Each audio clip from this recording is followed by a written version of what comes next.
294 কেন্দ্রে প্রার্থী আমি, ফের বললেন মমতা বন্দ্যোপাধ্যায়। তৃণমূলকে ভোট দিলে আমি সরকার গঠন করব আবার।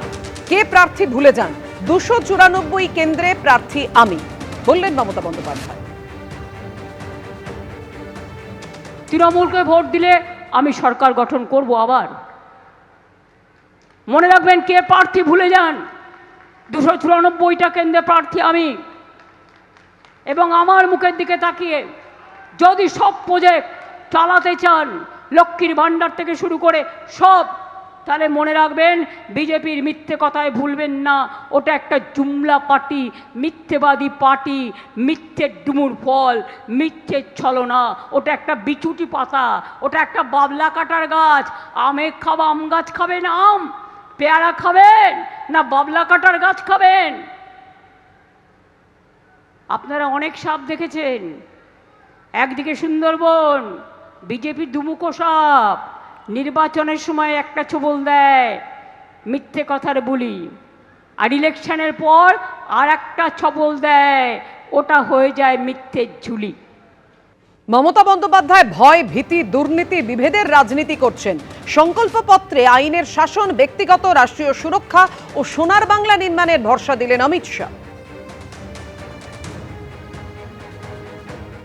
ममता दीदी ने पूरे 3 टर्म भय, भेदभाव और भ्रष्टाचार, ये तीनों चीजों को प्रस्तापित करने में लगाया है।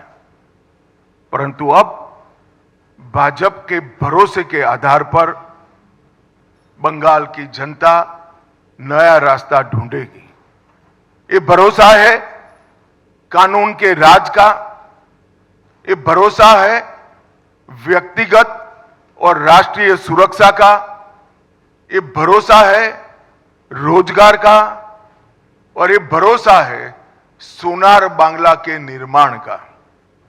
ये भरोसे के आधार पर हम इस चुनाव में रचनात्मक रूप से जाना चाहते हैं, और मुझे पूरा विश्वास है बंगाल की जनता हमें अगले 5 साल के लिए एक लोकप्रिय सरकार बनाने का यहां जरूर मौका देगी, जहां मन भययुक्त न हो और सिर गर्व से ऊंचा हो। वो गुरुवर टैगोर की कल्पना को हम निश्चित रूप से जमीन पर उतारने का प्रयास करेंगे।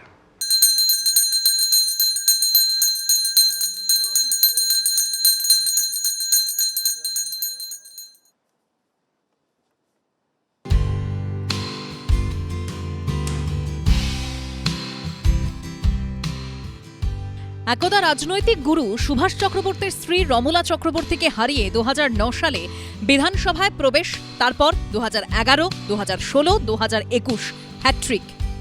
এবার নজরে 26, একেবারে 4 মারতে চান সুজিত বসু। সেই লক্ষ্যে রবিবার শুরু করলেন প্রচার।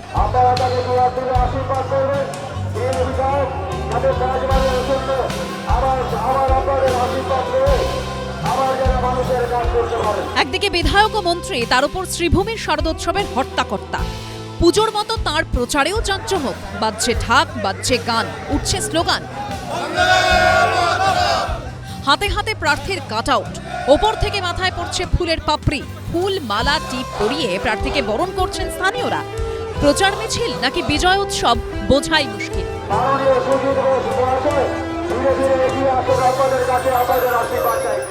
প্রচুর মানুষ রাস্তায় নেমেছে, আর এটুকু বলতে পারি এই মিছিল দিকে প্রমাণ করছে যে আবার তৃণমূল সরকার হবে এবং সুজিত বসু জিতবে।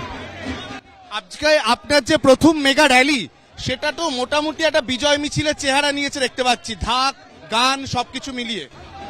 এমনি হয়, আমাদের শুরুটা এমনি হয়, শেষটা এমনি হয়। প্রথমে ঢাক ঢোল বাজে, যেমন পরেও ঢাক ঢোল বাজে, বিজয় উৎসবও হয়। আর সব শিল্পীরাই এসছে, আর সাধারণ মানুষ রাস্তায় আছে সব থেকে বেশি। এবারও তিনি বিধাননগরে তৃণমূলের প্রার্থী। তার প্রতিদ্বন্দ্বী বিজেপির শরদ দত্ত মুখোপাধ্যায় এবং সিপিএমের সৌম্যজিৎ রাহা। টানা 15 বছরের বিধায়ক, এবারও কি সেই ধারা বজায় থাকবে? চেনা মাঠে ফের কি ঘাসফুল ফোটাতে পারবেন লেকটাউনের বাসিন্দা? আশাবাদী তৃণমূল প্রার্থী। গত 3 বারের নির্বাচন তিনবার তিন দলের আলাদা আলাদা প্রার্থীকে আপনি মুখোমুখি পেয়েছেন, এবছর বিপক্ষ প্রার্থীদের কিভাবে দেখছেন? যে কেউ প্রার্থী হোক না, প্রার্থী তো সবাই হতে পারে, সবাইকারই ইচ্ছে থাকতে পারে, এ নিয়ে আমার কোনো ভাবনা নেই। যেই অপোনেন্ট হোক, যেই হবে, কোনো অসুবিধা নেই। আগামী 29শে এপ্রিল দ্বিতীয় দফায় কলকাতায় ভোট, ফল ঘোষণা 4 মে। সেদিনই মিলবে সব উত্তর। অরিত্রিক ভট্টাচার্যর রিপোর্ট, এবিপি আনন্দ, কলকাতা। আপাতত কল টাইম ধরে শুটিংয়ে নয়, তাকে ছুটতে হচ্ছে মিছিলে, ঘুরতে হচ্ছে বাড়ি বাড়ি। সকাল থেকে রাত্রি দিনভর ভোটের প্রচারে ব্যস্ত সোনারপুর দক্ষিণের তৃণমূলের তারকা প্রার্থী অরুন্ধতী মৈত্র, যিনি সকলের কাছে লাভলি মৈত্র নামেই বেশি পরিচিত। গত 5 বছর মানুষের পাশে থেকে কাজ করার চেষ্টা করেছি এবং করেছি যতটা পেরেছি। তবু যে যে সমস্যাগুলো এখনও মানুষের আছে, উল্লেখযোগ্য সমস্যা বলতে এখানে একটাই সমস্যা, যে ড্রেনেজের একটা সমস্যা আছে, জল জমার সমস্যা। সেটা আমার এখন মূল লক্ষ্য, যে সেটাকে 100% ঠিক করতে হবে, যেটা 5 বছর সময়ের মধ্যে সম্ভব না। এত বড় একটা এলাকা, যতটা পেরেছি আমরা ততটা এই ড্রেনেজের কাজ করার চেষ্টা করেছি এবং অনেকগুলো ড্রেন নতুন করে তৈরি হয়েছে এই এলাকায়। যেটুকু বাকি আছে সেটা আমার আগামী 5 বছরের লক্ষ্য।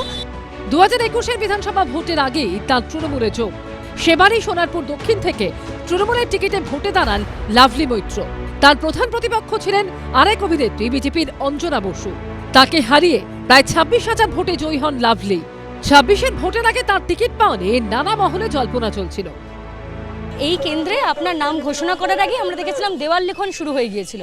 এটাকে কিভাবে দেখেন? সেই বিতর্কের জন্মটা আপনাকে কোথাও গিয়ে খোঁচা দেয়, নাকি এটা দলের ভালোবাসা? আমি দলের কাছে কৃতজ্ঞ অবশ্যই, যে আবার আমাকে সুযোগ দিয়েছেন। একই কেন্দ্র থেকে আমার নেত্রী আমাকে সুযোগ দিয়েছেন আবার মানুষের পাশে থেকে মানুষের স্বার্থে লড়াই করার জন্য। এই জন্য আমি দলের কাছে কৃতজ্ঞ এবং অবশ্যই সোনারপুরবাসীর ভালোবাসা আমার সাথে ছিল, আছে এবং আগামী দিনেও থাকবে। এবারও ভোটের ময়দানে লাভলি মৈত্রর প্রতিপক্ষ এক অভিনেত্রী। সোনারপুর দক্ষিণে বিজেপি টিকিটে লড়ছেন রূপা গঙ্গোপাধ্যায়। এই কেন্দ্রে বামেদের প্রার্থী সিপিআই এর পারমিতা দাশগুপ্ত। গণতন্ত্রে যে কেউ দাঁড়াতে পারে, যে কেউ প্রার্থী হতে পারে, সেটা নিয়ে আমরা বিচলিত নই এবং বিরোধী যে দলই থাকুক, যেই প্রার্থী হোক, আমাদের কাছে উন্নয়ন আছে। আমরা মানুষের কাছে মাথা উঁচু করে যেতে পারছি, তার কারণ 24 ঘন্টা 365 দিন আমরা মানুষের পাশে থেকে মানুষের জন্য কাজ করি। কখনো হেঁটে, কখনো টোটোয়, কখনো মন্দিরে, কখনো বাড়ি বাড়ি। ভোটের আগে কার্যত নাওয়া খাওয়ার সময় নেই তৃণমূলের তারকা প্রার্থীর। ঐশী মুখোপাধ্যায়, এবিপি আনন্দ। এবিপি আনন্দ, এগিয়ে থাকে, এগিয়ে রাখে।